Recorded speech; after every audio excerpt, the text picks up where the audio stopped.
শ্রী শ্রী রামকৃষ্ণ কথামৃত। শ্রী শ্রী রামকৃষ্ণ কথামৃতে আজকে আমরা যে জায়গাটি পড়ব এর তারিখ হলো 15ই এপ্রিল 1883 এবং পৃষ্ঠা সংখ্যা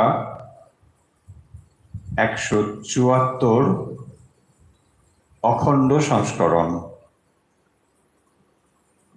আসুন আমরা শুরু করি আজকের অনুধ্যান শ্রী শ্রী রামকৃষ্ণ কথামৃত।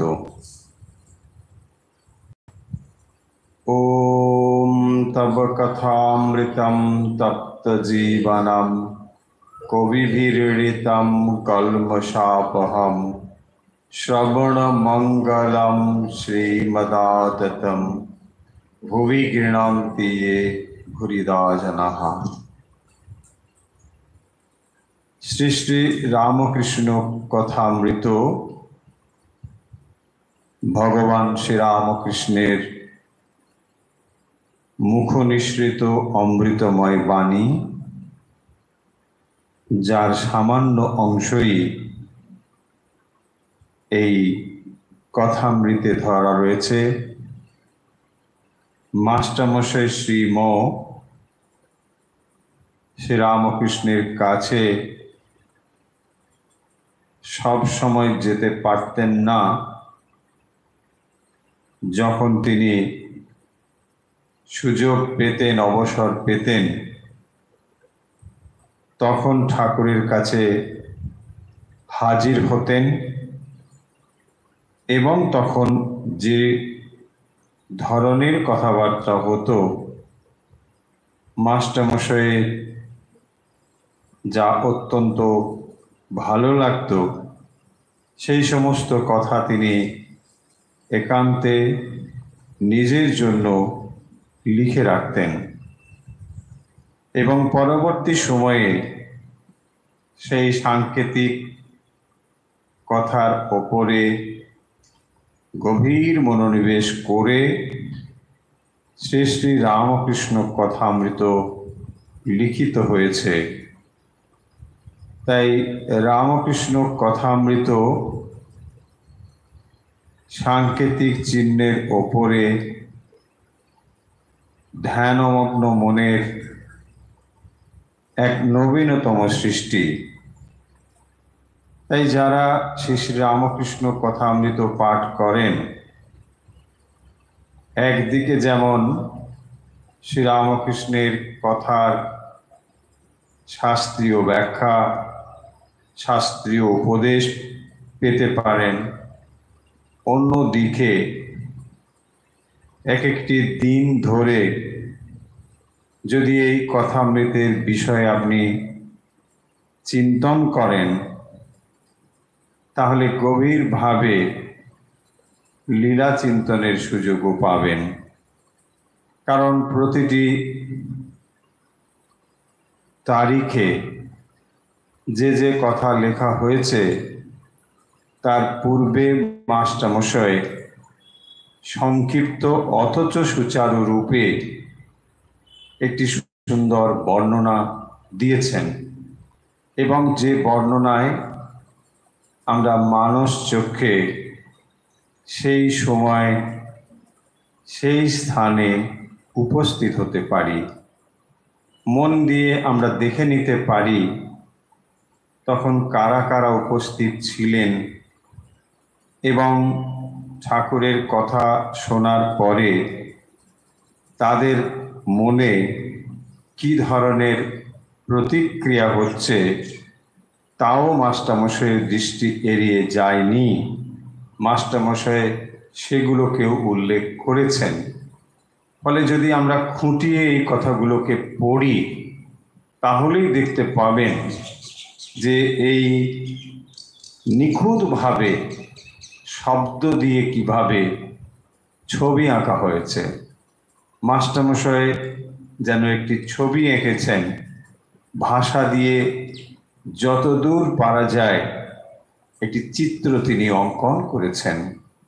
তাই একদিকে যেমন মাস্টার শ্রীরামকৃষ্ণের যে শাস্ত্রীয় কথা, তার অমৃতময় বাণী, সেগুলোর যেমন গভীরতা রয়েছে, সেগুলো যেমন আমরা জানতে পারবো, পাশাপাশি ওই দিনটিতেও আমরা মানস চক্ষে পৌঁছে যেতে পারবো।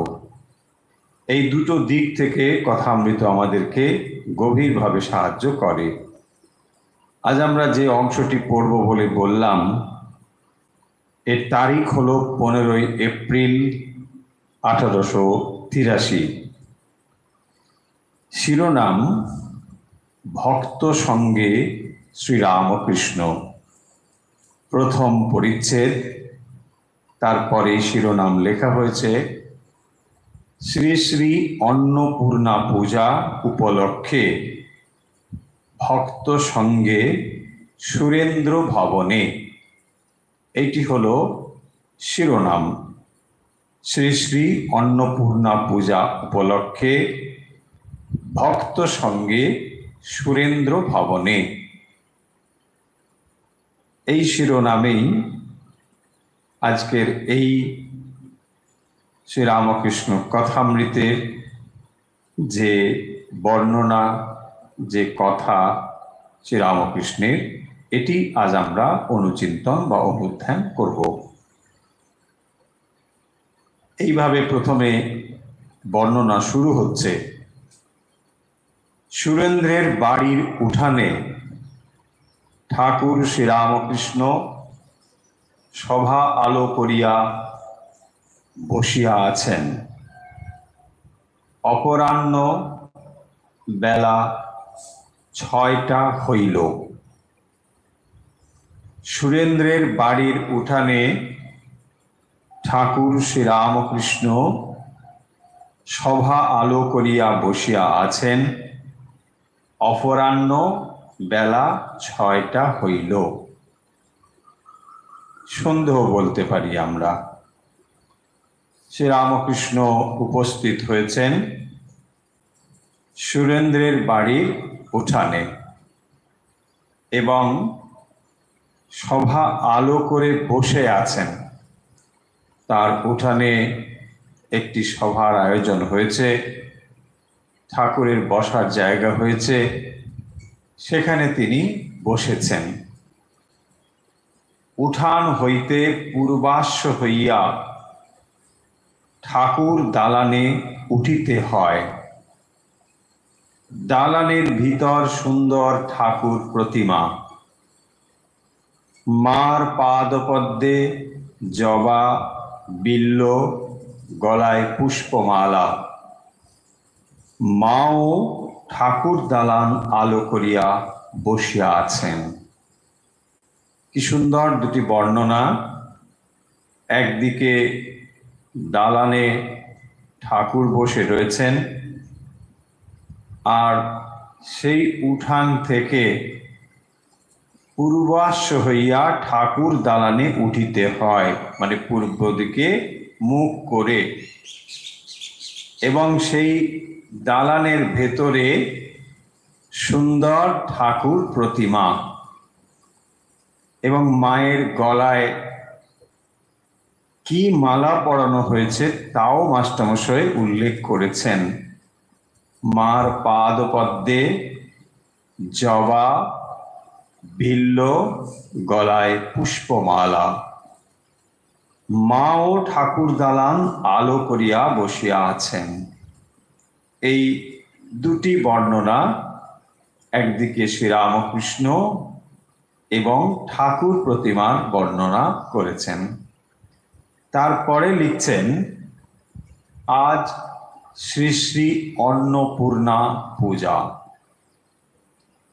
চৈত্র শুক্লা অষ্টমী, 15 এপ্রিল 1883, রবিবার 3রা বৈশাখ 1290। একেবারে তারিখ সময় নিখুঁতভাবে উল্লেখ করেছেন, যাতে পরবর্তী সময়ে আমাদের সন্দিগ্ধ মনে না কোনো সন্দেহ তৈরি হয় যে এটি বোধহয় খানিকটা গালগল্প ধরনের, মাস্টারমশাই বোধহয় শ্রীরামকৃষ্ণকে একটু বাড়িয়ে কিছু বর্ণনা জুড়ে দিয়েছেন। যাতে এই ধরনের সন্দেহ তৈরি না হয় তাই স্পষ্টভাবে তারিখ এবং সময় উল্লেখ করেছেন। সুরেন্দ্র মায়ের পূজা আনিয়াছেন, তাই ঠাকুরের নিমন্ত্রণ। সুরেন্দ্রকে ঠাকুর খুব ভালোবাসেন, ঠাকুরের একজন বিশেষ ভক্ত। সুরেশ মিত্তির ঠাকুর তাকে সুরেশ সুরেশও বলেছেন, সুরেন্দ্রনাথ। যাই হোক, সুরেন্দ্র মায়ের পূজা আনিয়াছেন, তাই ঠাকুরের নেমন্তন্ন। তিনি মা অন্নপূর্ণার পুজো করছেন, ঠাকুরকে তাই তিনি তার বাড়িতে আহ্বান করেছেন, ডেকেছেন। ঠাকুর ভক্ত সঙ্গে আসিয়াছেন, আসিয়া ঠাকুর দালানে উঠিয়া শ্রী শ্রী ঠাকুর প্রতিমা দর্শন করিলেন। আপনি মনে মনে একবার চিন্তা করুন, শ্রী রামকৃষ্ণ ঠাকুর দালানে উঠেছেন এবং সেখানে তিনি প্রতিমা দর্শন করছেন। প্রণাম এবং দর্শনান্তর দাঁড়াইয়া মায়ের দিকে তাকাইয়া শ্রী করে মূল মন্ত্র জপ করিতেছেন। শ্রীরামকৃষ্ণ প্রতিমা দর্শন করেছেন, প্রণাম করেছেন এবং তারপর মায়ের দিকে তাকিয়ে দাঁড়িয়ে মন্ত্র জপ করছেন। ভক্তেরা ঠাকুর প্রতিমা দর্শন এবং প্রণামান্তর প্রভুর কাছে দাঁড়াইয়া আছেন। প্রণাম করার পরে তারা দাঁড়িয়ে আছেন। একেবারে সুন্দরভাবে বর্ণনা দেওয়া হয়েছে। শ্রীরামকৃষ্ণ মায়ের দর্শন করেছেন এবং তারপর দাঁড়িয়ে খানিকটা জপ করেছেন, আর ভক্তেরা দাঁড়িয়ে রয়েছেন। উঠানে ঠাকুর ভক্ত সঙ্গে আসিয়াছেন। উঠানে শতরঞ্চি পাতা হইয়াছে, তাহার উপর চাদর, তাহার উপর কয়েকটি তাকিয়া।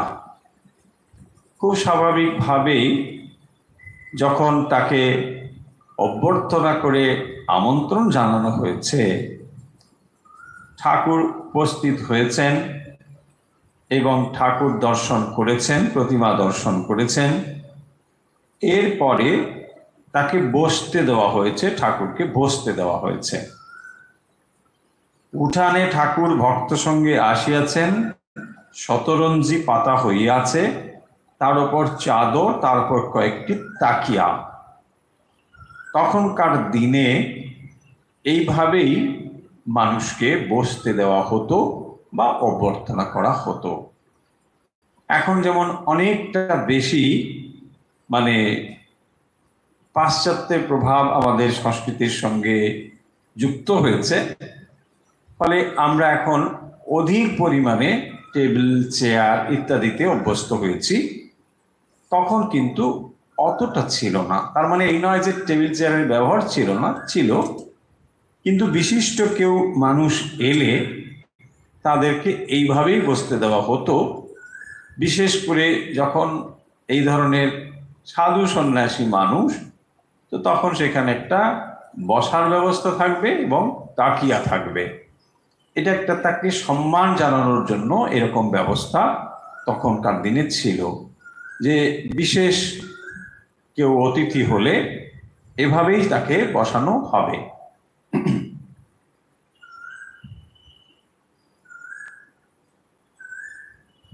এক ধারে খোল করতাল লইয়া কয়েকটি বৈষ্ণব বসিয়া আছেন, কীর্তন হইবে।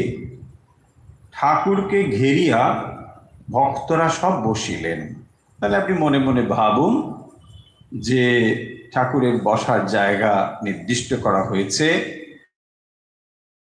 কে বৈষ্ণব ভক্তরা রয়েছেন, তারা কীর্তন করবেন, সংকীর্তন করবেন এবং তার জন্য তারা অপেক্ষা করছেন।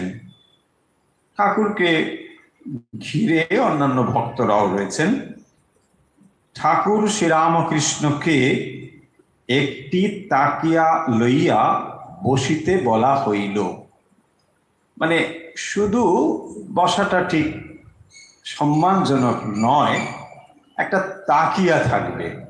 একজন একটা তাকিয়া পেয়েছে মানে বিশিষ্ট মানুষ, হ্যাঁ, এরকম হয়।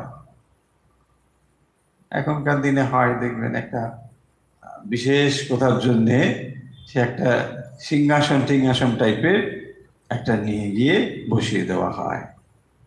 আমাদের বসতে অত্যন্ত সংকোচ বোধ হয়। সংকোচ এই জন্য, অন্য কোনো কারণে নয়, যে এইটাতে কত কত ভাবে মানুষ বসেছে বা ব্যবহার করেছে এইটা দেখে আমরা জানি যে এগুলো খুব ভালোভাবে ব্যবহার করা হয় না। যাই হোক, শ্রীরামকৃষ্ণ কি করছেন দেখুন। ঠাকুর শ্রীরামকৃষ্ণকে একটি তাকিয়া বসিতে বলা হইল। তিনি তাকিয়ার কাছে বসিলেন না, তাকিয়া সরাইয়া বসিলেন। মানুষ মনে করে যে নিজে যখন রাজসী, ঠিক ওইভাবে যিনি সম্পূর্ণ সাত্ত্বিক মানুষ, তাকে যে কিভাবে অভ্যর্থনা করতে হয় এটি যখন জানা না থাকে, তখন মানুষ যেমন জানে তেমন করেই করে। ঠিক এভাবেই সে করেছে এবং ভেবেছে বোধহয় শ্রীরামকৃষ্ণ এখানে এসে বসবেন। কিন্তু দেখুন শ্রীরামকৃষ্ণ কি করলেন, তাকিয়াটা সরিয়ে দিলেন। ভক্তদের প্রতি তাকিয়া ঠেসান দিয়ে বসা কি জানো, অভিমান ত্যাগ করা বড় কঠিন। এই বিচার করছো অভিমান কিছু নয়, আবার কোথা থেকে এসে পড়ে অভিমান।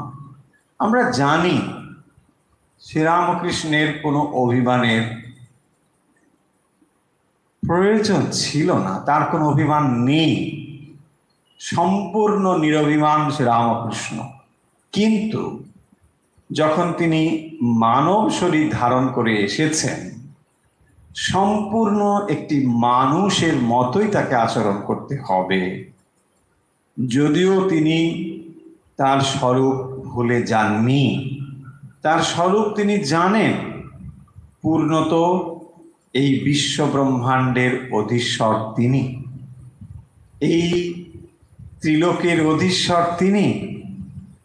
তথাপি মানুষ হয়ে এখানে এসেছেন বলে তাকে একদিকে ভগবান হওয়া সত্ত্বেও ভক্তের মতন আচরণ করতে হচ্ছে। এবং সেই ভক্ত, তার সঙ্গে যারা রয়েছেন, তাকে যারা অনুসরণ করছেন, তারা যেহেতু তাকে দেখেই শিখবে, তাই তিনি আদর্শ স্থাপনের জন্য ওই তাকিয়াটি সরিয়ে বসলেন। কারণ তাকিয়া হচ্ছে অভিমানের চিহ্ন। এইটি শ্রীরামকৃষ্ণের দৃষ্টিতে ধরা পড়েছে এবং সেই জন্য বলছেন কি জানো, অভিমান ত্যাগ করা বড় কঠিন। অভিমান মনে ভাবছি ত্যাগ করেছি, কিন্তু কোথা থেকে তা এসে যায়। তাই বলছেন, ছাগলকে কেটে ফেলা গেছে, তবু অঙ্গ প্রত্যঙ্গ নড়ছে। একটা উপমা দিয়েছেন এখানে। ছাগলটাকে কেটে ফেলা হয়েছে, ফলে তার আর জীবনের কোনো আশা নেই, তাকে তো কেটেই ফেলেছে, কিন্তু তবুও তার অঙ্গ প্রত্যঙ্গগুলো নড়ছে। এটা দিয়ে কি বলছেন, যে অভিমান অঙ্গ প্রত্যঙ্গের মতো এত গভীরে প্রথিত থাকে যে তাকে ত্যাগ করা বড় কঠিন। তাই যদি খুব সতর্ক ও সাবধান না হও, কোথা থেকে যে অহংকার অভিমান এসে হাজির হবে তুমি নিজেও টের পাবে না। সঙ্গে সঙ্গে আমাদের মনে প্রশ্ন আসতে পারে যে আচ্ছা, অহংকার অভিমান থাকলেই বা কি এমন দোষের? অহংকারই তো ভগবান থেকে ভক্তকে পৃথক করে রেখেছে। অহংকারই তো আপনাকে সমগ্র থেকে আলাদা করে রেখেছে। তাই অহংকার না গেলে পরে ঈশ্বরকে লাভ করা যায় না, এ কথা শ্রীরামকৃষ্ণ বারবার বলেছেন। তাই অহংকারকেই ত্যাগ করতে হবে। যেদিন অহংকার পূর্ণভাবে ত্যাগ হবে সেদিন ভগবান লাভ আর দূরে নেই, এ কথা শ্রীরামকৃষ্ণ বারবার বলেছেন। তাই এখানে জোর দিয়েছেন অভিমান বা অহংকারের ওপরে।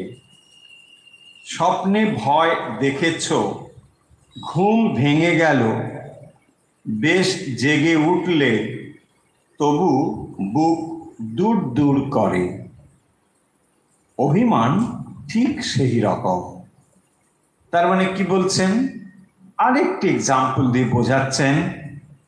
স্বপ্নে ভয় দেখেছ, কখন দেখেছি? স্বপ্নে। যখন স্বপ্ন থেকে জেগে উঠলাম তখন জানি যে এটা ছিল স্বপ্ন। স্বপ্ন মানে এটা বাস্তব ছিল না। এটা জানা সত্ত্বেও তবুও ভয় আমাদের মন থেকে যায় না। এ কথা দিয়ে শ্রীরামকৃষ্ণ যে পয়েন্টটি বলতে চেয়েছেন তা হলো অহংকার ভাবছি বটে চলে গেল, কিন্তু সে যে কোথায় মনের কত গভীরে রয়েছে সুযোগ পেলেই ফুঁস করে উঠে বেরিয়ে পড়ে। তাই বলছেন যে এটিকে সম্পূর্ণভাবে ত্যাগ করতে হয়, তা না হলে এটা হয় না। শ্রীরামকৃষ্ণ যে এই অহংকার সাধনায় অভিমান সাধনায় পূর্ণ সিদ্ধ ছিলেন থাকার কথা নয়। আপনাদের প্রসঙ্গ তো থাকবে যে ব্রাহ্মণ কুলে তিনি জন্মগ্রহণ করেছিলেন। ব্রাহ্মণ জাতি শ্রেষ্ঠ, এই অহংকার এই অভিমান পাছে তার ভেতরে আসে। তাই তিনি যখন ধ্যান করতেন তখন পৈতেটাকে খুলে রাখতেন। হৃদু যখন জিজ্ঞাসা করলো, মামা এমন করে তুমি কেন ধ্যান করো? তখন তাকে স্পষ্টতই বলল, আমি ব্রাহ্মণ, এটা আমার গভীরে ঢুকে গেছে, অভিমান অহংকার, তাই তাকে উপড়ে ফেলতে হবে। সেই জন্যে তিনি ধ্যান করতে বসেছেন। কিন্তু কালীবাড়ির অন্যান্যরা যাতে জানতে না পারে তাই গোপনে তিনি উপবীতটা খুলে রাখছেন। আবার দেখুন রসিক মেথড, সাধারণে যাকে প্রান্তিক শ্রেণীর মানুষ বলে, সমাজে যাকে খুবই নিচু স্থানের মানুষ বলে ভাবে, শ্রীরামকৃষ্ণ তার বাড়িতে যাচ্ছেন এবং তিনি তার কুস্থান নোংরা জায়গা পরিষ্কার করছেন। সবার অলক্ষ্যে তিনি এটা করছেন। কেন না, আমি যে বহু মানিত, আমি যে অনেক সম্মানীয়, এটা মন থেকে মুছে ফেলতে হবে। আবার কি করছেন? দক্ষিণেশ্বরের কাঙালিরা প্রসাদ খাবার পরে পাতা ফেলে দিয়েছেন, সেখানে তিনি কি করছেন? ওই পাতা নিজের মাথায় স্পর্শ করছেন, ওখান থেকে খাবার তুলে মাথায় স্পর্শ করছেন যে না, এটা উচ্ছিষ্ট নয়, এটা মহামায়ার প্রসাদ। ফলে এই যে সমজ্ঞান, এই যে অহংটাকে নাশ করার জন্য শ্রীরামকৃষ্ণ সাধন করেছেন। কিভাবে সিদ্ধ হয়েছেন দেখুন, আপনাদের মনে পড়বে দক্ষিণেশ্বরে বাগানের কাছে একদিন তিনি যেমন একটি কাপড় পরেন নিচের অংশ, ওপরের অংশটা গায়ে চাদরের মতন জড়িয়ে রাখেন, ঠিক ওইভাবে জড়িয়ে হাঁসপুকুর তখন ছিল, হাঁসপুকুরের ধারে শ্রীরামকৃষ্ণ বেড়াচ্ছেন, ঘুরছেন। ভক্ত এসে বলল, তাকে দেখে ভাবল যে এ বোধহয় এই বাগানে মালি হবে। তাকে বলল, একটা ফুল তুলে দাও না। শ্রীরামকৃষ্ণ ওখান থেকে একটা ফুল তুলে তাকে দিল, এবং তারপরে যখন একটু পরে আবার ওই ঘরটিতে তিনি নিজে গিয়ে বসেছেন, ভক্তরা একে একে গিয়ে সেখানে হাজির হয়েছেন এবং তার অমৃতময় কথা শুনছেন সবাই। ওই ভক্ত ওই লোকটিকে দেখে অত্যন্ত বিস্মিত হলেন, বললেন, আপনি শ্রীরামকৃষ্ণ?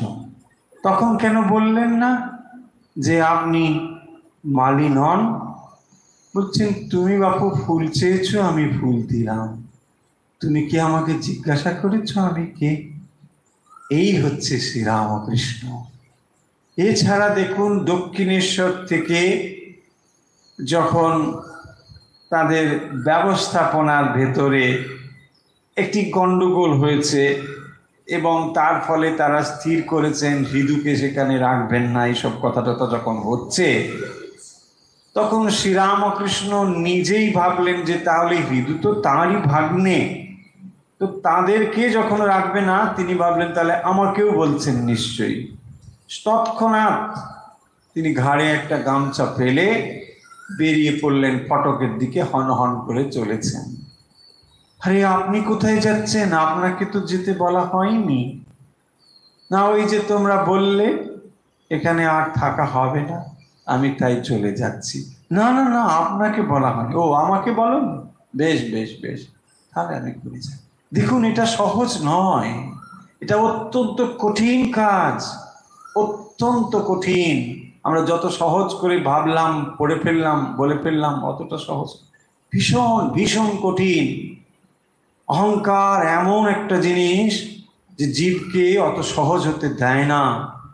যার ভেতরে দেখবেন একটু বিদ্যা রয়েছে, শ্রীরামকৃষ্ণ বলছেন না যে খসখস করে ইংরেজি লেখে একটা কাগজ পেলেই হাতে যদি একটা কলম থাকে, খসখস করে লিখতে থাকবে। আমরাও দেখেছি, হয়তো প্রয়োজন ছিল, দেখবেন অনেক যখন রিলিফ টিলিফে যায়, এটা আমার নিজের অভিজ্ঞতা থেকে বলছি, যে আমরা তখন কাউকে হয়তো কোনো কারণে মানে লিখতে গেলে সময় লাগবে, তাই ওখানে টিপ দিতে হবে, এরকম মানে আমরা করছি না, যারা অর্গানাইজ করছেন তারাই ব্যবস্থা করেছেন, লোকে আসবে একটা করে টিপ দিয়ে তাড়াতাড়ি চলে যাবে। এরকম আমি দেখেছি। কেউ কেউ বলেছেন, না আমরা লিখতে পারি, টিপ দেবো কেন? তার মানে এটাও এক ধরনের দেখুন অহমিকা, যে আমি লিখতে পারি, আমাকে কেন এরকম করা হচ্ছে, সেই ভাবটা তার জেগে উঠেছে তখন। এরকম বহু উদাহরণ আপনারাও জানেন। হ্যাঁ, কত কত রয়েছে এরকম ভর্তি। যত কম যেখানে থাকবে কোয়ালিটি, সেখানেই অহংকারের মাত্রা অধিক পরিমাণে থাকবে। তাই সম্পূর্ণ নিরহংকার হওয়া একমাত্র যারা ঈশ্বর লাভ করেছেন বা স্বয়ং এখানে ঈশ্বর, এদের পক্ষেই সম্ভব। নাহলে সম্পূর্ণ নিরহংকারী পাওয়া যাবে না, অত সহজ নয় এটা। আমরা অনেকে বলেন, তা অহংকার, অহংকার নেই, ক্ষেত্র হলেই সেটা বেরোবে। মুখে তো এটা বলার নয় না, আমরা মুখে বলতে পারি আমার কোনো অহংকার নেই, এটা একটা অহংকার। এই অহংকার নেই বলে যে বলছি, তার মানে আমাকে দেখো আমার কোনো অহংকার নেই, এটাই অহংকারের একটা প্রকাশ। বড় সাংঘাতিক। মানে কেউ যখন প্রশংসা করছেন না, কোনো পয়েন্ট তো বলছেন না, তখন এটাই মানে দেখো আমার, ও আচ্ছা আচ্ছা, এই খুব সাংঘাতিক, খুব কঠিন এটা।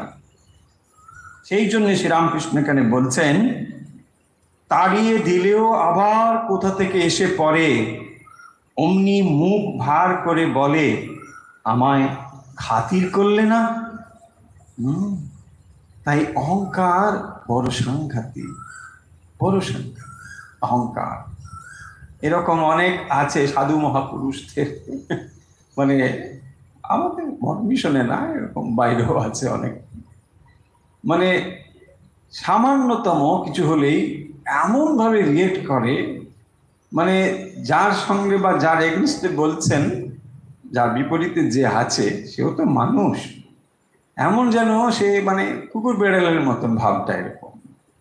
আসলে মানুষ যত বেশি অগ্রসর হয় তত তার অহংকারটা কমে আসে।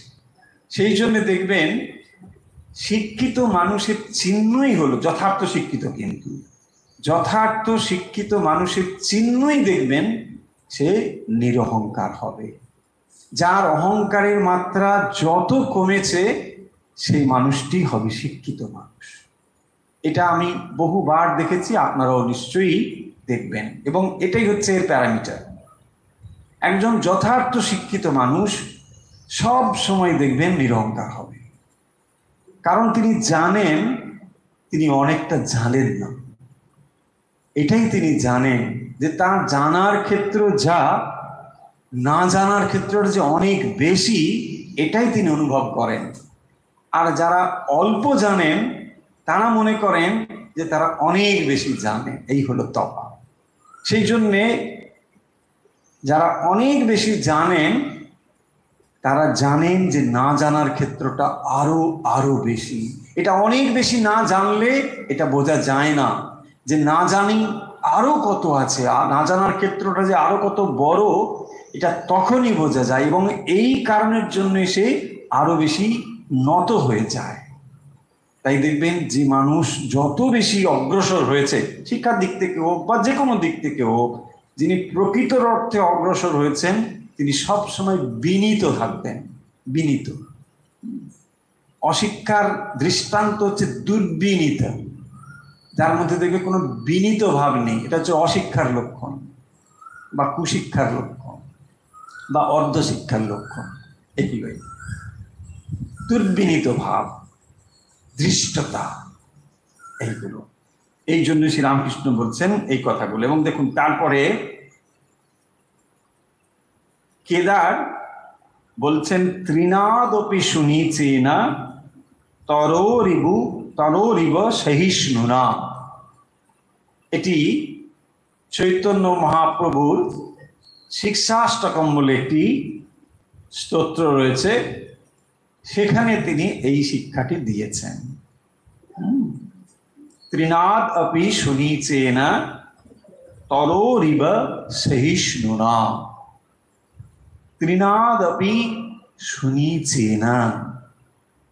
তৃণ ঘাস, সবাই তাকে মারিয়ে যায়, এটি ভক্তের লক্ষণ। শিক্ষাষ্টকমে মহাপ্রভু এই শিক্ষা দিচ্ছেন ভক্ত কেমন হবেন। তিনি হবেন তৃণের থেকেও সুনীচ। অহংকার তার একেবারেই মাটির সঙ্গে মিশে যাবে, কোনো অহংকার থাকবে না। এটা বোঝানোর জন্য এটা বলেছেন। এবং তরোরিব সহিষ্ণুনা, সহ্য গুণ হবে গাছের মতো। গাছ কি করে? একটা ডাল কাটলেও অন্য ডাল তৎক্ষণাৎ সেই অবস্থায় আপনাকে ছায়া দিয়ে যায়। দেখুন গাছ এটাই করে। আপনি হয়তো গাছটাকে কেটেই চলেছেন, কিন্তু যখন আপনি কাটছেন তখনও যে আপনি ঘর্মাক্ত হয়ে যাবেন, তাই তখন অপর একটি ডাল দিয়ে আপনাকে ছায়া দিচ্ছে, তখনও সে ছায়া দিয়ে যায়। এত তার সহ্য। তরোরিব সহিষ্ণুনা, তরুর মতো সহিষ্ণু। শ্রীরামকৃষ্ণ বলছেন এবারে, আমি ভক্তের রেণুর রেণু। দেখুন, শ্রীরামকৃষ্ণ স্বয়ং ভগবান আমাদেরকে নিরঅহংকারী করবেন বলে, অহংকারহীনতা শেখাবেন বলে নিজে পরিচয় দিচ্ছেন, আমি শুধু ভক্ত নই, আমি ভক্তের রেণুর রেণু। আমি দাস নই, দাসো দাসোহম, আমি দাসেরও দাস। যিনি তার ভক্ত, আমি তার দাসেরও দাস। বৈদ্যনাথের প্রবেশ। বৈদ্যনাথ একজন প্রবেশ করছেন। বৈদ্যনাথ কৃতবিদ্য, কলিকাতার বড় আদালতের উকিল। ঠাকুরকে হাত জোড় করিয়া প্রণাম করিলেন এবং এক পার্শ্বে আসন গ্রহণ করিলেন। সুরেন্দ্র, ইনি আমার আত্মীয়। শ্রীরামকৃষ্ণ, হ্যাঁ, এর স্বভাবটি বেশ দেখছি। ইনি আপনাকে কি জিজ্ঞাসা করবেন তাই এসেছেন। সুরেন্দ্র ইন্ট্রোডিউস করিয়ে দিচ্ছেন বৈদ্যনাথের সম্বন্ধে। তিনি হচ্ছেন ক্যালকাটা হাইকোর্টের উকিল। বেশ। শ্রীরামকৃষ্ণ বৈদ্যনাথের প্রতি, যা কিছু দেখছো সবই তার শক্তি। যা কিছু দেখছো সবই তার শক্তি। তার শক্তি ব্যতি রেখে কারো কিছু করার জো নেই। তবে একটি কথা আছে, তার শক্তি সব স্থানে সমান নয়। সুরেন্দ্র কি বলছিলেন? ইনি আপনাকে কি জিজ্ঞাসা করবেন তাই এসেছেন। কি জিজ্ঞাসা এটা এখনো বলা হয়নি, কিন্তু কিছু একটা জিজ্ঞাসা যে করবেন এইটুকুই বলা হয়েছে। তারপরে তাহলে শ্রীরামকৃষ্ণ কি বলছেন? বলছেন তাহলে তার পরিচয়টুকু তিনি শুনেছেন। তিনি হচ্ছেন বড় আদালতের উকিল। তার মানে একজন গণ্যমান্য মানুষ, এটা আমরা ধরে নিতে পারি। এবং এই যে গণ্যমান্য মানুষ, তার মানে তার ভেতর দিয়ে একটা শক্তি প্রকাশিত হচ্ছে। সেইটি এখানে বলছেন, যা কিছু দেখছো সবই তার শক্তি। তুমি যে প্রশ্ন করবে সেটা আমি শুনবো, এটা এখন বলছি না। কিন্তু তুমি যে মানুষটি, তোমাকে যে একটা বিশেষ পদে রয়েছো বা 10 জন গণ্যমান্যী তুমি, এটা বলতে গিয়েই তিনি এটা ভাবতে গিয়েই বলছেন, যা কিছু দেখছো সবই তার শক্তি, ভগবানের শক্তি। তার শক্তি ব্যাতি রেখে কারো কিছু করবার জো নেই। তার শক্তি ছাড়া কারো কিছু করার জো নেই। এইটা তুমি ভালো করে জানো। দেখুন, এখানেও সেই অহংকারকে প্রশমিত করার প্রচেষ্টা। তা না হলে তুমি যদি মনে করো আমি বিরাট একজন মানুষ, তাহলে গর্বে তোমার বুক ভরে যাবে এবং অহংকারে কিছুদিন পরে আর তোমার কাছে কেউ থাকতে পারবে না। অহংকার এমন একটি জিনিস, সেইটির জন্য বলছেন, তবে একটি কথা আছে, তার শক্তি সব স্থানে সমান নয়। তাহলে শক্তির তারতম্য রয়েছে। বিদ্যাসাগর বলেছিল, ঈশ্বর কি কারুকে বেশি শক্তি দিয়েছেন? আমি বললুম, শক্তি কম বেশি যদি না দিয়ে থাকেন, তোমায় আমরা দেখতে এসেছি কেন? অনেকের এই রকম একটা মত আছে যে ভগবানের শক্তি সব জায়গায় সমান, ভগবান সব জায়গায় সমান। ভগবানের শক্তির প্রকাশ, তার তারতম্য রয়েছে। অধিকারী ভেদে বা অধিকারী বিশেষে তার তারতম্য রয়েছে। সেটি এখানে বলছেন যে ঈশ্বর কি কারুকে বেশি শক্তি দিয়েছেন?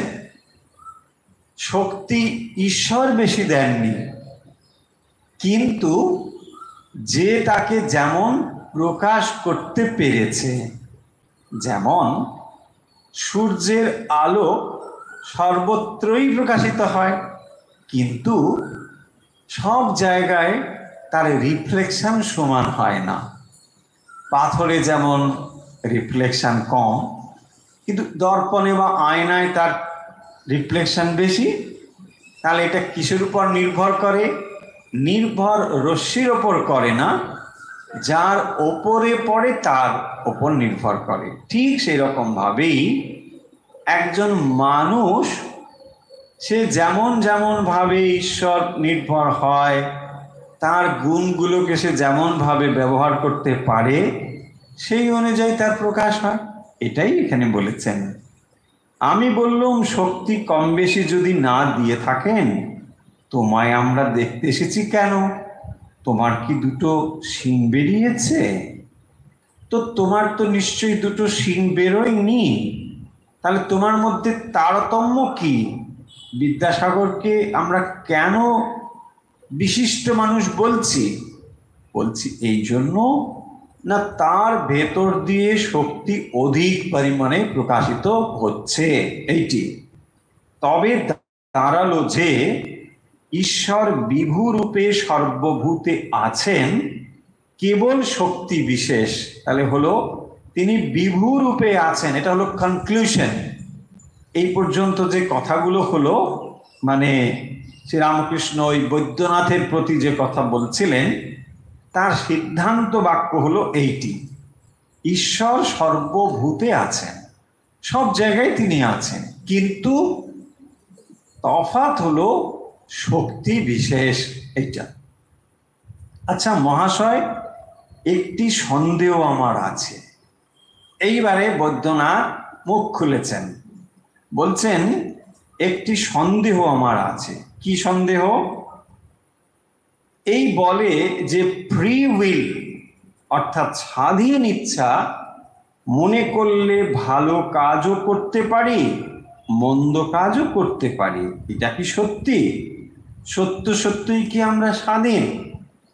ভারী সুন্দর প্রশ্ন। যে যদি আমরা স্বাধীন না হই, তাহলে তো আমাদের আর কিছু করার নেই। উত্তর যদি এটা হয়, সেই অভিপ্রায় হয়তো মনের ভেতরে খানিকটা রয়েছে। সেখান থেকেই প্রশ্ন যে তাহলে আমরা স্বাধীন কি আমরা পরাধীন? তাই বলেছেন যে ফ্রি উইল বা স্বাধীন ইচ্ছা মনে করলে ভালো কাজও করতে পারি, মন্দ কাজও করতে পারি। এটা কি সত্যি? অর্থাৎ আমরা কি ইচ্ছে মতো যা ইচ্ছে তা করতে পারি? যাচ্ছে তা না, যা ইচ্ছে তা, হ্যাঁ, যা ইচ্ছে তাকে আমরা করতে পারি। তখন বলছেন যে সত্য সত্যই কি আমরা স্বাধীন? এবার দেখুন শ্রীরামকৃষ্ণ কি উত্তর দিচ্ছেন। শ্রীরামকৃষ্ণ বলছেন সকল ঈশ্বরাধীন, সবই ঈশ্বরের অধীন, তাঁরই লীলা। তিনি নানা জিনিস করেছেন, ছোট বড়, বলবান দুর্বল, ভালো মন্দ, ভালো লোক মন্দ লোক, এসব তার মায়া খেলা। এই দেখো না, বাগানের সব গাছ কিছু সমান হয় না। কি বললেন শ্রীরামকৃষ্ণ? যে এই সৃষ্টি হলো তার খেলা, লীলা, ফলে সমস্ত কিছুই ঈশ্বরের অধীন। অর্থাৎ একজন মানুষ, সে দুর্বল মন্দ, এ সবই তার মায়া খেলা, ফলে এ সমস্তই হচ্ছে ঈশ্বরের অধীন। ঈশ্বরের অধীন খুবই স্পষ্ট। তার মানে আমাদের আর কোনো ব্যক্তি স্বাধীনতা বলে কিছু নেই, এটা বলা হলো। দেখুন আরো অগ্রসর হন। যতক্ষণ ঈশ্বরকে লাভ না হয় ততক্ষণ মনে হয় আমরা স্বাধীন। এই কথাটি এবারে খুবই গুরুত্বপূর্ণ কথা। তাহলে আমি আবার পড়ি, যতক্ষণ ঈশ্বরকে লাভ না হয় ততক্ষণ মনে হয় আমরা স্বাধীন। তাহলে আমরা ভালো করতে পারি, মন্দ করতে পারি, যা খুশি তাই করতে পারি, আমাদের ইচ্ছে করতে পারি, ভগবানকে নাও মানতে পারি। এই সমস্ত কিছুই হচ্ছে সম্ভব যখন ঈশ্বরকে না জানা যায়। ঈশ্বরকে না জানার ফলে আমাদের একটি পৃথক ব্যক্তিত্ব তৈরি হয়। পৃথক ব্যক্তিত্ব, সেই ব্যক্তিত্ব কোত্থেকে তৈরি হয়? অহংকার থেকে। আমি অহংকৃত হয়ে আমি অমুক চন্দ্র অমুক হয়েছি। এই যে অমুক চন্দ্র অমুক হয়েছি, এর ফলে আমার একটা ব্যক্তিত্ব তৈরি হলো। এখানে ব্যক্তিত্ব মানে আমি এক পৃথক ব্যক্তি হলাম, এবং তার ফলে আমি ভালো মন্দ যা কিছু তাই করতে পারি, এবং আমি নিজেকে স্বাধীন বলে মনে করি। যখন আমার ব্যক্তিত্ব পূর্ণভাবে লুপ্ত হয়, চলে যায়, ইন্ডিভিজুয়ালিটি যখন চলে যায়, তখন আমি বুঝতে পারি যে যখন আমি করছিলাম এটি আসলে ঈশ্বর। তখন আর নিজের ইচ্ছে বলে কিছু থাকে না, তখন সব ঈশ্বরের ইচ্ছে হয়। আবার একবার বলি, বিষয়টি তাহলে গুলিয়ে যাবে। বলছে ওই তো তাহলে হলো, আমাদের ইচ্ছে সব আছে, আর না হলে তা নয়। দেখুন, বোঝার প্রশ্ন করেছিলেন বৈদ্যনাথ, কলকাতার বড় আদালতের উকিল। তিনি কি বলছেন? তিনি বলছেন, আমাদের কি স্বাধীন ইচ্ছা আছে? এটা ছিল না যে ফ্রি উইল আমাদের থাকে কিনা, আমি ইচ্ছে করলে ভালো করতে পারবো, ইচ্ছে করলে মন্দ করতে পারবো। এই যে আমাদের ফ্রি উইল, স্বাধীন ইচ্ছা, এটা আছে কি নেই? এর উত্তরে শ্রীরামকৃষ্ণ কি বললেন? সমস্তই ঈশ্বরের অধীন। তাহলে এই কথাটা কখন সত্যি হয়? যখন কেউ ঈশ্বর লাভ করে। ঈশ্বর লাভ না করা পর্যন্ত তোমার ইচ্ছে রয়েছে। তার মানে প্রত্যেক জীবের মধ্যে আলাদা ব্যক্তি সত্তা রয়েছে। আমি একজন আলাদা মানুষ, এই বোধ আপনার রয়েছে। এবং যখনই এই বোধ রয়েছে আলাদা, তখন আপনিও ইচ্ছে করলে ভালো মন্দ যা কিছু তাই করতে পারেন। তাই যখন আমরা বলি না, তিনি যদি নিয়ে যান তাহলে মঠে যাব, এবারে ভুলটা বুঝতে পেরেছেন নিশ্চয়ই, যে তিনি নিয়ে যাবেন মানে কিরকম? তার মানে তার ইচ্ছের সঙ্গে যখন আপনার ইচ্ছে সম্পূর্ণ মার্জ হয়ে যাবে, তখন আর আপনার ইচ্ছে বলে কিছু নেই। মানে আপনি আর নেই। আপনি নেই মানে করি বাবা আমি মরে যাব? না না, শ্রীরামকৃষ্ণ যখন বলছেন সব ঈশ্বরাধীন, এই কথাটার অর্থ হলো তার নিজের ইচ্ছে বলে আর কিছু নেই। তার সমস্ত ইচ্ছে ঈশ্বরের ইচ্ছার সঙ্গে এক হয়েছে। কেবল তখনই ওই অবস্থায় বলা যায় সবই ঈশ্বরের অধীন। এছাড়া যখন ওই অবস্থা লাভ না হচ্ছে, তত সময় পর্যন্ত আপনার ভেতরে ইন্ডিভিজুয়ালিটি রয়েছে, ফ্রি উইল রয়েছে। সেই ফ্রি উইল আছে বলেই তো আপনি ইচ্ছে করলে বদ্ধ হতে পারেন, ইচ্ছে হলে মুক্ত হতে পারেন। তার মানে আপনার ভেতরে বিদ্যা মায়া, আপনার ভেতরে অবিদ্যা মায়া রয়েছে। যখন আপনি অবিদ্যা মায়াকে অবলম্বন করেন, তখন আপনি নিচের দিকে চলে যান, ঘুমিয়ে পড়েন। আর যখন আপনার ভেতরে বিদ্যা মায়া আসে, আপনি জেগে ওঠেন, না না রোগ করে করতে হবে। হয় কি না? এইটাই তো বলছেন, যদি আপনার ভেতরে এই ফ্রি উইলটা না থাকতো, তাহলে আপনি ঈশ্বর লাভই তো করতে পারতেন না। আপনি তো জানেন আমার আর কিছু করার নেই, আপনি শুধু বসে থাকুন আর হরিনাম। হরিনাম কেনই বা করবেন, আপনি তো কিছুই, সবই তেনার ইচ্ছা, সবই তিনি করছেন। তাহলে আমরা বুঝতে পারছি যে আমরা যে কথায় কথায় বলি সবই মানে তার ইচ্ছে ছাড়া গাছের পাতা নড়ে না, এটা ভুল নয়, কিন্তু ভাববেন না তাহলে কাল থেকে এটা মিথ্যে হয়ে গেল, তা নয়, সত্যি। কিন্তু এটা তখন সত্যি হবে আপনার কাছে, মানে অনুভূত সত্যি হবে, যখন আপনার ইচ্ছের সঙ্গে ঈশ্বরের ইচ্ছে মিলে যাবে। তার আগে যখন এটা বলি তখন এটা অপরের অনুভূত সত্য আমরা কেবল বলি। এই দুটোর মধ্যে তফাৎ রাখতে হবে। অপরের অনুভূত সত্যর মধ্যে তফাৎ মানে কি? মানে এই কথাটা অপরের কাছে অনুভূত সত্য, আর আপনার কাছে এটা এক্সপিরিয়েন্সিয়াল ট্রুথ নয়, এটা কেবল আপনি পড়েছেন, একটা কোথাও থেকে শাস্ত্র থেকে পড়েছেন। তাহলে এটা এক্সপিরিয়েন্সিয়াল নয়, এটা কিরকম না, এটা indirect knowledge, it is not direct knowledge, পরোক্ষ জ্ঞান, শাব্দিক জ্ঞান। আপনি শব্দ থেকে পড়েছেন এই জ্ঞানটা, তফাৎ বোঝা গেল? তার মানে একটা যখন আমি শাব্দিক জ্ঞান নিচ্ছি, তার মানে বস্তু সম্বন্ধে আমার সরাসরি জ্ঞান নেই। আপনাকে দেখানো হলো সুন্দর, কিন্তু এতে কি আপনার রসনা তৃপ্ত হলো? আপেল কি জিনিস বুঝলেন? না, বুঝেছি, এরকম একটা সুন্দর গোল জিনিস, ওইটুকুই আপনি বুঝলেন। কিন্তু আপনাকে যদি বলা হয় আপেল কেমন খেতে, আপনি আর বলতে পারবেন না, বলছে কেমন দেখতে বলতে পারি, খেতে কেমন আমি জানি। ঠিক এক্স্যাক্টলি তার ইচ্ছে ছাড়া গাছের পাতা নড়ে না, এটা হচ্ছে তোতা পাখির মতো আমরা কেবল আউড়ে যাচ্ছি।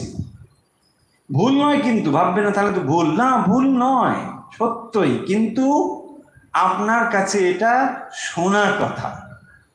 এই শোনা কথার দ্বারা খুব বেশি লাভ হয় না।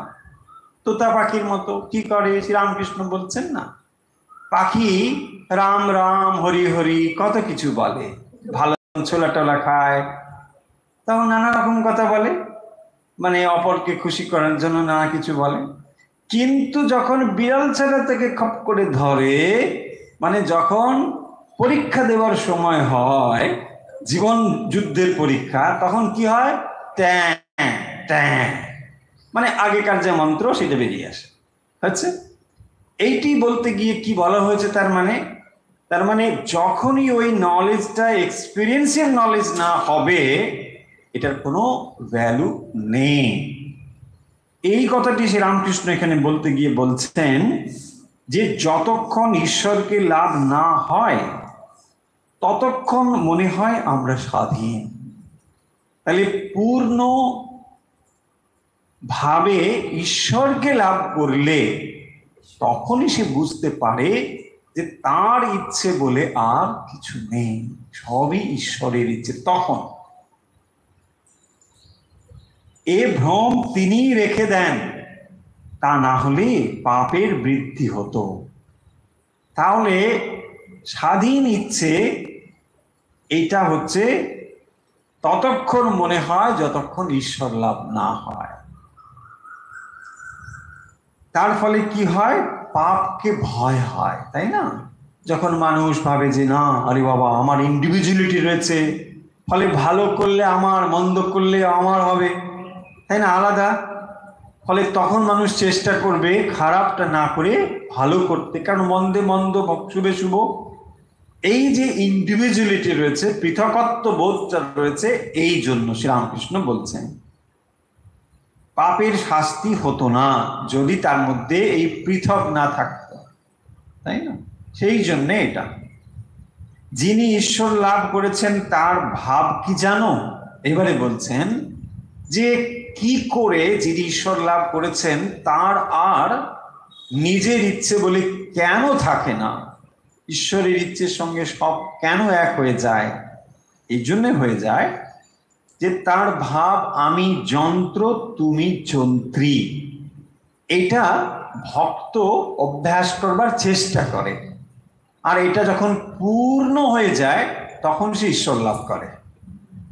মানে অভ্যাস করে কি না, আমি যন্ত্র তুমি যন্ত্রী। যন্ত্রী কাকে বলে? যিনি যন্ত্রটাকে চালান তাকে বলে যন্ত্রী। আমি হলাম যন্ত্র।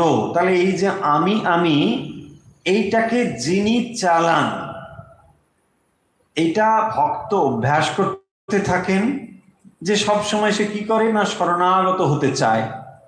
প্রভু তুমি আমাকে যেমন চালাও। এটা হয়তো সে যে সম্পূর্ণ অনুভব করে কথা বলছে তা নয়, কিন্তু এটা সে অভ্যাস করছে।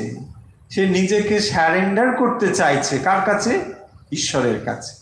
এইটা করতে করতে যখন তার স্যারেন্ডার 100% হয়ে যাবে, কেবল তখনই সে বুঝবে যে আমি যন্ত্র তুমি যন্ত্রী, তিনিই চালাচ্ছেন। তখন কি হল দেখুন, তাহলে ইন্ডিভিজুয়ালিটিটা, ব্যক্তিত্ব সম্পূর্ণ নাশ হয়ে গেল।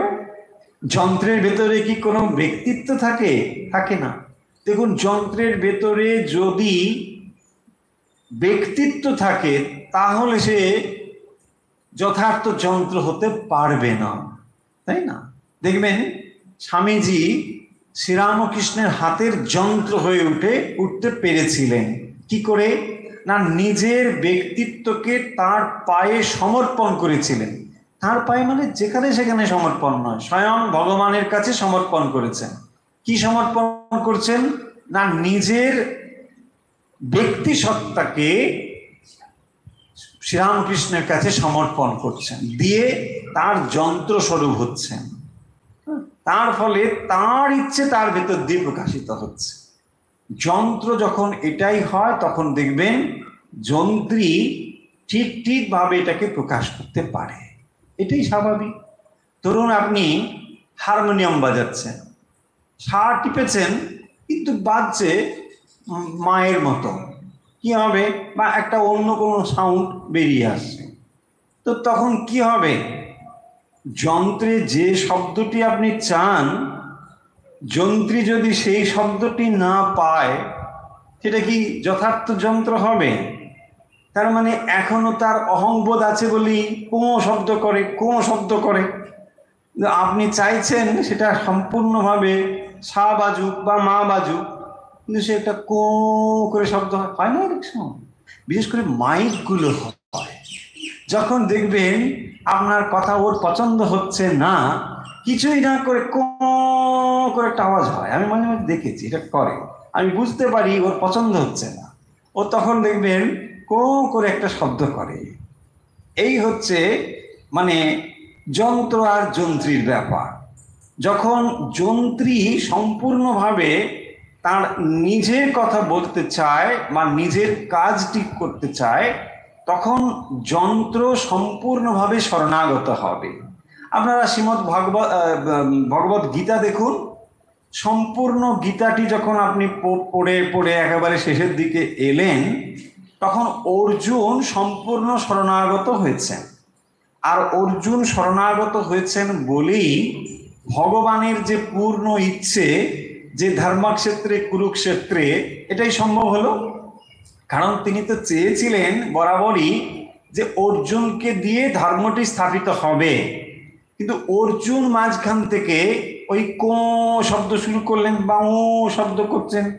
কি বললেন না, আমি যুদ্ধ করব না, আমি অস্ত্র রেখে দিন, এসব করেছে। বলছে আমি ভিক্ষা করে খাবো, এসব বলেছে না। দেখুন পুরো উল্টো কথা। একজন ক্ষত্রিয় সে ব্রাহ্মণের মতন কথা বলছে, কেন? ভয় পেয়ে গেছে। এরকম হয় না? তখন ধরুন মানে কেউ ডাক্তার হয়তো গিয়ে মানে অপারেশন করবে ওটিতে, তারপরে সেই রক্ত দেখে সাংঘাতিক মানে ভয় পেয়ে গেছে, বলতে রাখো তোমার মানে টাকা জমা দে, টাকা জমা আমার দরকার নেই, টাকা ফেরত দিলে আমি পালাচ্ছি দৌড়ে। ঠিক ওই রকম অবস্থা হয়েছে। বলছে আমি এখানে যুদ্ধ করবোই না। বলছে আরে কেন যুদ্ধ করবে না, তুমি যুদ্ধ করো। এই তো কাণ্ড হয়েছে না। তারপরে অবশেষে কি হলো, যখন তিনি বলছেন আমি তোমার শরণাগত, এই তখনই বুঝতে পারলেন যে এবারে একে দিয়ে কাজ হবে। এত সময় পর্যন্ত দেখুন প্রিপারেশন, 700 শ্লোক ভগবদ গীতার একেবারে এন্ডে আপনি দেখবেন এটাই, সর্বধর্মান পরিত্যজ্য মামেকম শরণং ব্রজ। তখনই ভগবান বুঝলেন এখন ক্ষেত্র প্রস্তুত, এখন বরং অর্জুন কাজ করতে পারবে। এই হলো যন্ত্র আর যন্ত্রী। আমি ঘর, তুমি ঘরণী। ঘর এবং ঘরণী এই শব্দগুলো দিয়ে কি বোঝানো হচ্ছে?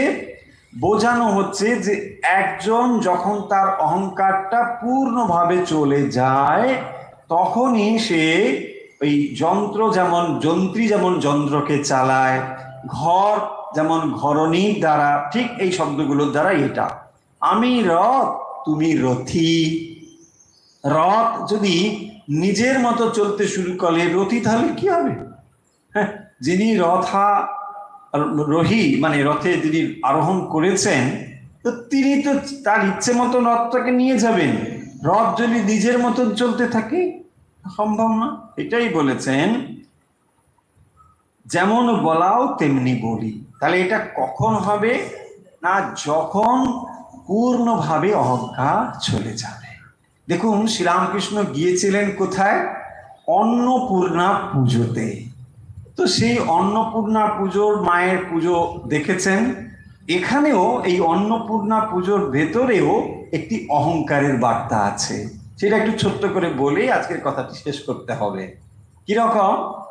আপনারা সকলেই জানেন যে পার্বতী এবং মহাদেব, তো এই পার্বতী এবং মহাদেবের মধ্যে একবার কথোপকথনে এটা বোঝা গেল যে পার্বতীর বিশেষ কোনো ভূমিকা নেই, মহাদেবই হচ্ছেন সর্বে সর্বা, তিনি সর্বশক্তিমান, তিনি সবকিছু করেন।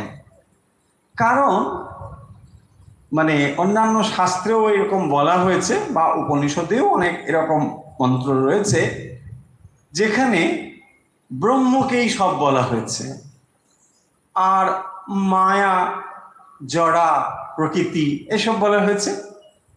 ফলে ব্রহ্মই হচ্ছেন সব এবং মহাদেবই হচ্ছেন সব, আর পার্বতীর মধ্যে কোনো শক্তি নেই। এই ভাব যখন প্রকাশিত হলো, তখন পার্বতী মনে একটা ভাব জন্মালো যে আচ্ছা, আমার কোনো মূল্য নেই, আমি ছাড়াই ব্রহ্ম সর্বশক্তিমান কি করে হতে পারে? বেশ, তিনি তখন ঠিক করলেন যে আমি কাল থেকে আর কোনো কাজ করব না। অর্থাৎ এই সৃষ্টিতে যে আমার কোনো ভূমিকা নেই, ব্রহ্মই যে সব, এটাই যদি সত্য হয়, তাহলে আমি কাল থেকে আর কোনো কিছু করব না। তারপরে কি হলো না, ধীরে ধীরে সৃষ্টির লোপ পেতে শুরু করলো। মানে যেহেতু আর প্রকৃতি কাজ করছে না, তখন চারিদিকে কি হচ্ছে? ত্রাহি ত্রাহি রব, প্রকৃতি ধ্বংসের দিকে যাচ্ছে। পৃথিবীতে আর কোথাও বৃষ্টি নেই, গাছ নেই, শস্য নেই, কিছুই নেই, প্রকৃতি রুষ্টা হয়েছেন। মহাদেব তখন দেখলেন এ তো মহাবিপদ, আমি রয়েছি সর্বশক্তিমান সেটা ঠিকই, কিন্তু প্রকৃতি ছাড়া এই সৃষ্টি তো রক্ষা হবে না, মহাবিপদ। তিনি কি করবেন? তিনি চিন্তা করে আর খুঁজে পাচ্ছেন না পথ। এমন সময় কাশীতে খবর পেলেন যে এক রমণী, তিনি নাকি অন্ন দান করছেন। পৃথিবীর আর কোথাও কোনো অন্ন নেই, প্রকৃতি ধ্বংস, বৃষ্টি হয় না, কিছুই হয় না, গাছ নেই, কিচ্ছু নেই, কিন্তু তিনি কোনোভাবে কাশীতে অন্ন দান করছেন। আচ্ছা, কি করে এটা হচ্ছে? মহাদেব চুপি চুপি ওইখানে এসে হাজির হলেন যে দেখা যাক কি হয়। এসেই তিনি চিনতে পারলেন এ আর কেউ নয়, পার্বতী স্বয়ং। তিনি তখন ওখানে, কারণ সৃষ্টি তো তাঁর রক্ষা করতে হবে। যদিও মহাদেব রুষ্ট হয়েছেন, মানে মহাদেবের প্রতি তিনি ক্রুদ্ধ হয়েছেন, এটা ঠিকই, কিন্তু ধ্বংস তো সৃষ্টিকে তিনি করতে পারবেন না। তাই সন্তানদের রক্ষা করতে হবে। তিনি কি করেছেন? সেখানে অন্নদান করছেন। মহাদেব তখন কি করলেন? সমস্ত অহংকার চূর্ণ করে ওই হাতে পাত্র নিয়ে, ভিক্ষার পাত্র নিয়ে দাঁড়ালেন। ভিক্ষাং দেহি, ওই ভিক্ষাং দেহি বলে দাঁড়ালেন। দেখুন, এই যে অহংকার, এর ভেতরে কিন্তু এই অহংকার চূর্ণের কথাও রয়েছে। তাই অন্নপূর্ণা পুজোতে গিয়ে, হয়তো অন্নপূর্ণার বিষয়ে এখানে আলোচনা খুব একটা বেশি আমরা দেখতে পেলাম না, এই যে পর্যন্ত আমরা পড়েছি, কিন্তু প্রচ্ছন্নভাবে ওই জিনিসটি উঠে এলো।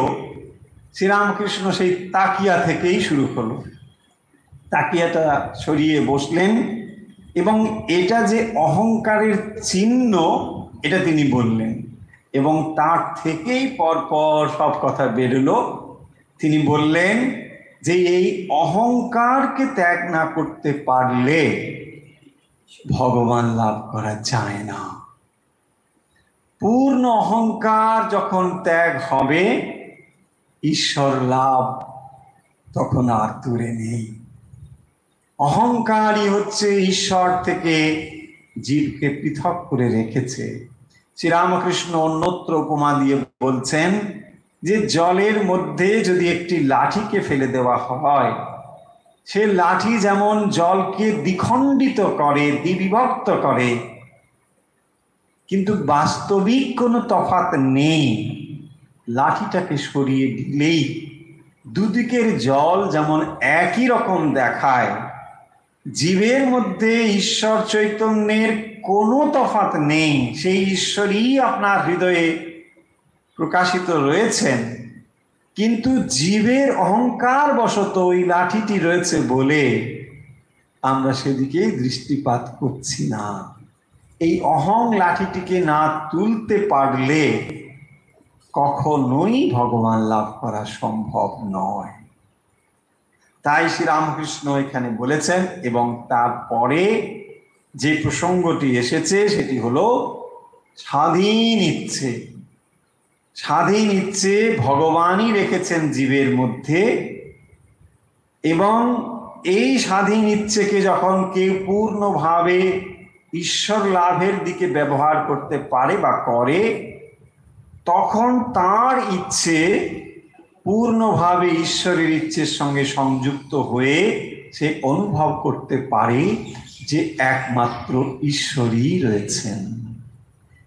তার মানে ঈশ্বরের ইচ্ছেকে একটি বড় বৃত্ত বলে ভাবুন। সেই বড় বৃত্তের ভেতরে ছোট ছোট বৃত্ত আপনি আমি। সেই আপনি আমি, আমার অহংকার ওই ছোট্ট একটি গণ্ডি তৈরি করে একটা ছোট্ট বৃত্ত তৈরি করেছে। সেই বৃত্তটি থাকার ফলে ওই যে বড় একটি বৃত্ত, তার সঙ্গে সংযুক্ত হতে পারছে না। যখন এই আমিটি বিনষ্ট হয়ে যায়, তখনই সে বুঝতে পারে যে একমাত্র ওই বড় বৃত্তটাই চিরকাল রয়েছে। পাশাপাশি স্মরণ করিয়ে দিই, সময় অনেকটাই অতিবাহিত হয়ে গিয়েছে, যে ওই উপনিষদের সেই দুটি পাখির কথা আপনাদের বহুবার বলেছি। দ্বা সুপর্ণা সজুজা সখায়া সমান বৃক্ষে পরিশস্যাতে বলেছি, যেখানে দুটি পাখি, একটি নিচের পাখি আর একটি ওপরের পাখি। এই জীবাত্মাই যখন ওপরের পাখির সঙ্গে সংযুক্ত হয়, তখন সে বুঝতে পারে তার অহংকার বলে আর কিছু নেই। তখনই সেই অহংকার বিলুপ্ত হয়ে বলতে পারে সবই ঈশ্বরের ইচ্ছে। এছাড়া ঈশ্বরের ইচ্ছে সবই, এটা বলা কেবল কথার কথা, এটি এক্সপেরিয়েন্সিয়াল নলেজ নয়। আজকের কথা এখানেই আমরা রাখবো।